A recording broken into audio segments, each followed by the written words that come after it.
Well, hello and welcome. What another beautiful day it is here, and been driving around in Moonbeam a little bit. Went to the store running some errands, and it will not start all of a sudden. And of course, it's parked up against the curb, so I have to stand in all these beautiful little bushes to work on it. Luckily, though, my house isn't that far away, so I was able to walk over there, grab some tools, and come back and diagnose this thing.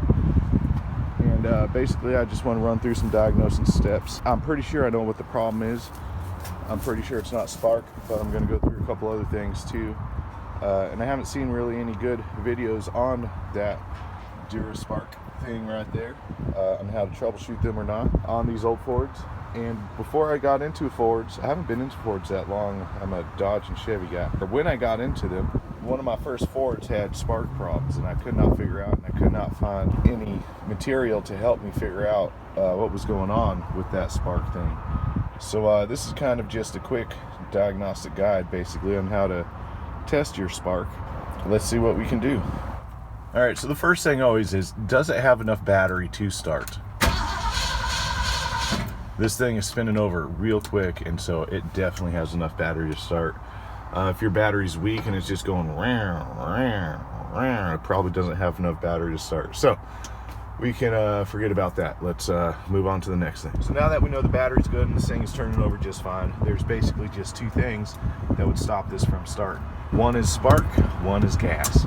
And since we know that the gas gauge in this thing does not work, I have ran out of gas a couple times. It's kind of embarrassing, so I keep a spare gas can in the bed.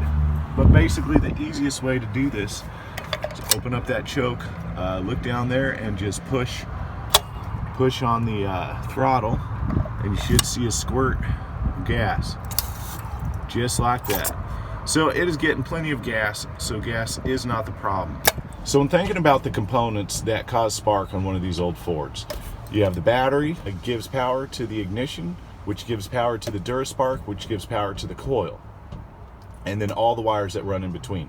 So sometimes the wires inside the ignition itself will wear out and it won't power the rest of the system. I don't think it's the ignition on this one. I'm almost positive it isn't. That'll be in a different video if that should ever happen. So now we got to test power to the coil. The way it works from this side is you got your ignition, gets power from the battery to the ignition, goes to this box, which then goes to the coil, which goes to the points down there inside the distributor, which then turns around and makes spark on the little wires and takes them down to the little spark plugs. All right, so there's several ways to test for spark, and one way is to pull the spark plug out, hold it up against the block, have somebody crank it over and see if you see a spark. Another way is to get one of those spark tester lights where you unplug the wire, plug in the spark tester light to both ends, and see if it lights up as you're cranking. Well, all my friends at the moment seem to be busy. They always seem to be busy when one of my cars breaks down, so I gotta do this by myself. I don't have one of those spark plug tester lights, but I do have an ancient timing light. And basically just hook it up to the battery, put it on the wire, and if there is spark, that thing will shine in my eye. So I'm just gonna sit in the cab, hold the trigger to that thing, and see if it is flashing. So with one hand through the window and my finger on the trigger, just going to depress that trigger to see if this thing lights up. So that tells me that there is no spark going to the wires, to the spark plugs, and you can test the different ones if you want. So now I'm just going to clip this on the coil, and we'll see if there's spark going from the coil to the distributor cap. And that should be like a really quick flash, but it will light that thing up.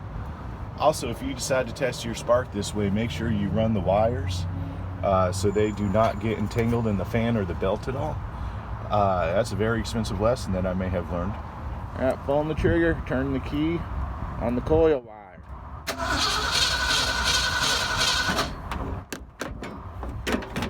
Alright, so what that's telling me is there is no spark coming from the coil to the distributor. So next we're going to test that little coil right there. So basically testing the power to the coil is really easy. You just want to get a test light, ground it to the engine somewhere, good clean ground, and poke it in this little side right here. That's your power side, and the little light on the test light should light up, and we got power. So there is power going to the coil, so it is not the ignition switch. Can you see that light right there? All right, we can also test the other side and see if it is got power, and it does. So that tells me that the coil's open right now. And then the next thing we want to do is stick this in there. You're going to want to watch it from the cab as you crank the motor and see if that light flashes. All right, so that little light was flashing. So what that tells me is with the light flashing, it's most likely not getting signal from the Duraspark right there, which is not new. And I thought I should have changed a while ago because it was running a little too rough, but I think I'm going to replace that. The other possibility it might be is if you follow these wires down in there, take the distributor cap off, take this little silver thing off. There are some points in here. I can't remember what they're called, points module or something.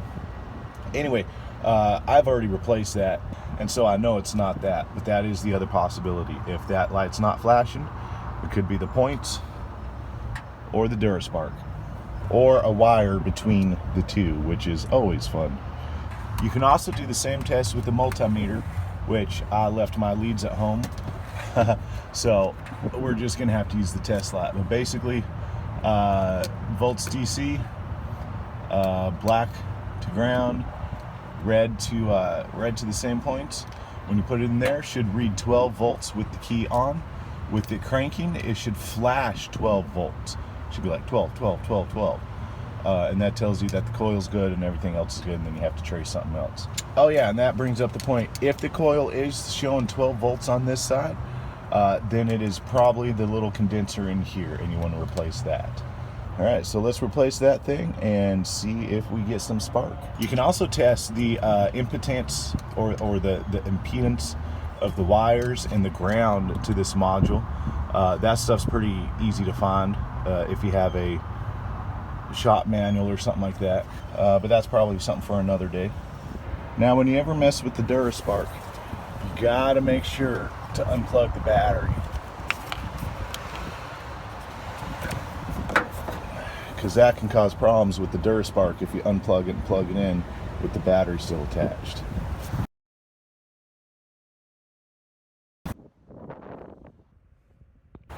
And I do want to say that this is not a foolproof way of diagnosing the system. This is kind of just a quick and easy troubleshooting guide to kind of figure out what major systems are going wrong. There have been times where I have done this quick, easy troubleshooting, changed that thing, and that was not the problem. It would be like a wire in the wiring loom, or there's a ground somewhere that's not good. And if your truck has a lot of rust, a lot of corrosion, and has bad wiring, it may be a ground. So that may be something that you have to look into. But try these steps first, because this is a pretty easy way of doing it. Now that everything's all clean, we're going to take this dielectric grease, get a nice little glob of it, and get it into the connectors. This helps to waterproof it, as well as keeps it from corroding. Just cram it down in there. Yep, just like that. And the way that this stuff works is when you plug in the new device, it will push this stuff out of the way so it can make a connection with the little electrical connections, and then it'll seal around it. But it's not going to, as long as the electrical connections touch it, it won't stop the current from flowing. All right, we've got the new unit plugged in. It is not attached to the firewall yet, or to the inner fender yet, which means it's not properly grounded, which can cause problems, but we're just gonna test it real quick.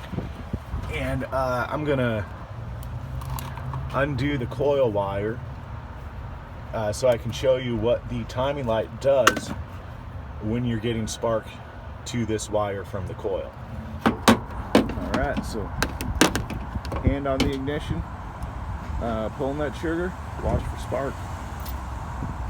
Oh, got to plug the battery back in. All right, take two. So we are getting spark through that coil wire. So what that tells me is it was definitely the Duraspark. So now I'm gonna get everything all installed, and we'll get this thing started up. Alright, I do want to take a second and say, you know, if you guys want to follow me on a daily basis, see kind of my daily adventures in the car world, I do have an Instagram. You can follow the link down in the description, and it's just pictures of kind of what I'm doing daily with all this stuff, and kind of some artsy pictures of cars and all that. Alright, everything's buttoned up. Let's see if she starts. Gotta plug the battery in. Alright, and take two. Make sure it's in neutral. And, well, there we go, and she is running. There also seems to be a new tick that she didn't have before. But, yeah, always an adventure driving older stuff, especially stuff that you pull out of the field. But anyway, I want to thank you to everybody who is watching and subscribing and liking and commenting. And if you have any troubleshooting steps, definitely put them down in the comments. If you have any other comments, put them down in the comments. Definitely want to learn as much as I can, and I want to help you guys learn. Also, if you guys want to donate to the betterment of this channel, I do have a PayPal link down in the description. I'll take any donation you guys want to give, and it'll all go towards either Moonbeam or one of my other cars. And thank you for watching, and have a good rest of your day.